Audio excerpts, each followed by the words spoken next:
Hey guys, it's Sane Ryan. Listen, you don't have to play invasions. There's no easy mode. You're not gonna be able to take people from 100 to 0 in a situation where you're fighting multiple opponents. So there's no reason to really put that pressure on yourself. It takes a lot of skill to be able to beat 3 people. You really have to. You gotta put all the work in and fight for 30 straight minutes. And then only then will you have finally gotten good to win the invasion. And that's really the only... I was wrong. Just get yourself a curved greatsword. It's this fucking easy. Super OP. Incoming salt mail. Rage-inducing. Probably the best weapon of all time. It has 0 weaknesses. Literally, make your opponents slave to your morality.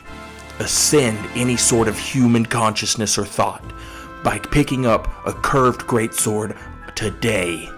This is what we're talking about. When you look up the letter O in the dictionary, it'll say, please see P. And when you see P, it's OP. C-C-G-S, Karthus curved, greatsword, OP, confirmed Webster's dictionary. So a while back, I was having a conversation with Sol Glacius, and we were talking about invasions and how one might play Katana in invasions.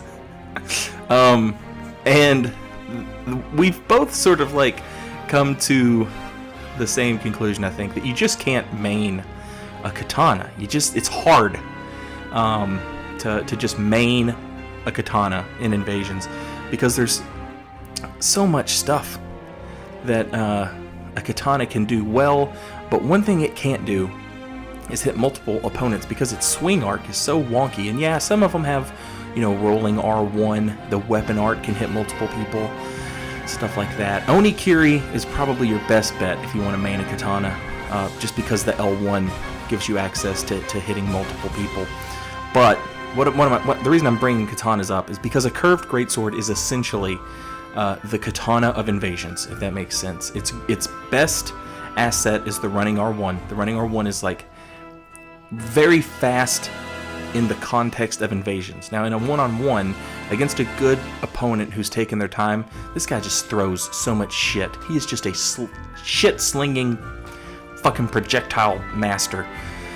Anyway, the running R1 against someone who's panicking, watch, it's just karma. In the arms of the angel, far away from here in this car.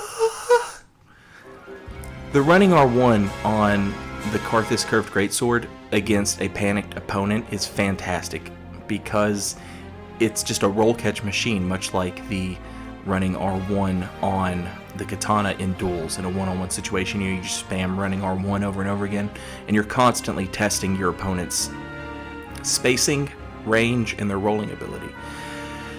The Karthus curved greatsword sort of brings that spirit to invasions, and then on top of that, its R1s have hyper armor, so you can poise through some stuff and then get the running R1 roll catches, because they're good at that. The weapon arts leave a little bit to be desired. In all of my playing around with the Karthus curved greatsword, I tried doing R2 into weapon art like I do with regular sized curved swords, and I could never hit an R2 on anyone other than a surprise sort of gotcha roll catch or something like that. But as far as punishing Estus with an R2, it just doesn't work. It's too slow.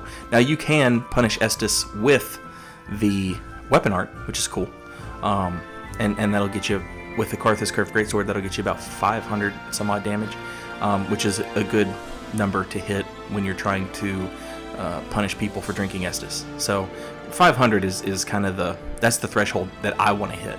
I want to hit 500. Now, as far as which curved greatsword, still here with me, David, and they're still here. You want to use, that's sort of up to you. For a strength build, I know the Exile Curved Greatsword is a very popular choice. I know some people like Murakumo. I think Murakumo does more damage. I think it has a better AR than the Karthus Curved Greatsword. Karthus Curved Greatsword I like because it has the lowest strength requirements and it weighs the least, which means on an invader, I'm not having to make space for it. I can have the Karthus Curved Greatsword and my straight sword and my shield. I can have all that without having to pump a shit ton into vitality. And then moreover, I'm not constantly having to make weapon swaps and shit. This guy started his Spear of the Church. He's a Phantom. He started it off using the welcome gesture, which is a terrible idea. It's always a bad idea to start the fight with welcome. Almost always turns against you. Almost always you live to eat that gesture, as you will see. Now, the other thing that's funny about the Karthus Curved Greatsword is it procs bleed. I didn't realize this until, I'd been using it for like quite a while. And so when I found out that it procced bleed, I immediately went and bought some Karthus Rouge. Now, the fights have to drag on for fucking ever and ever and ever and ever and ever and ever. Verticality. But they do eventually pay off. If you're in a very long, drawn-out sort of fight, you can actually proc bleed, unlike in a duel, which, it would never fucking happen ever. But in invasions, you can proc bleed with the Karthus Curved Greatsword, and Karthus Rouge seemed to help a little, not a whole lot. And this isn't a luck build, so, I'm sure someone in the comments will report in that with 99 luck, this thing is just superb and the best weapon of all time. But on a quality build, I'm not so sure. Actually, right here, I was fighting casual player, and I saw the bleed, and I was like, what? This procs bleed? So I immediately went and bought some Karthus Rouge to try and see if I could proc bleed on people. And for the most part, you're not going to, because this thing does a shit ton of damage. And it is really good at doing a lot of damage quickly. R1, R1, true combo, of course. And then it's almost another true combo when you do a running R1. Because people panic and they roll poorly, and then you get the roll catch. These things do a shit ton of damage. And I know I'm probably preaching to the choir a little bit here, because I know a lot of people, if you want to see a really good invader use a curved greatsword, check out Skitter the Tryhard. He mains the Murakumo, and he's really good with it. So yeah, I'm a little late to the party here, but for anyone who likes these weapons, here's a video of me using it, and now you can feel like I'm in you. We're a part of each other because of our favorite weapons. Or, alternatively, if you too are late to the curved greatsword party, now you know that this is a really good invasion weapon. Let's talk about some of the cons, though. As I said, you can't R2 into weapon art punish Estus heals. I can't. Maybe you can. I couldn't. The R2 itself, kind of meh, except against parry spammers and as a gotcha attack. The running R1 is really good against panicky players. You're still not going to see a lot of success against people who know what they're doing.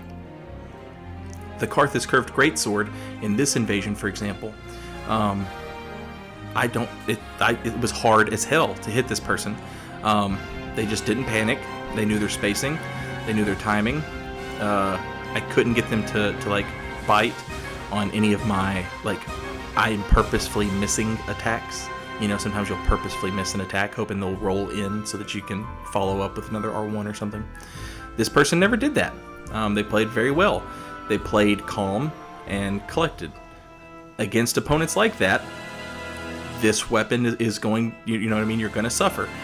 Take into consideration in an invasion where if this person wanted to be summoning a phantom, they'd have all the fucking time in the world. There you could see the bleed procced, which was fantastic, unbelievable. So we end up killing him with the straight sword. But remember, like I said, the 0 to 100 thing, the critical attack, the bleed out, that's what led us to victory, right? Anyway, this has been the Karthus curved greatsword invasions. Hope you learned something. Later, y'all.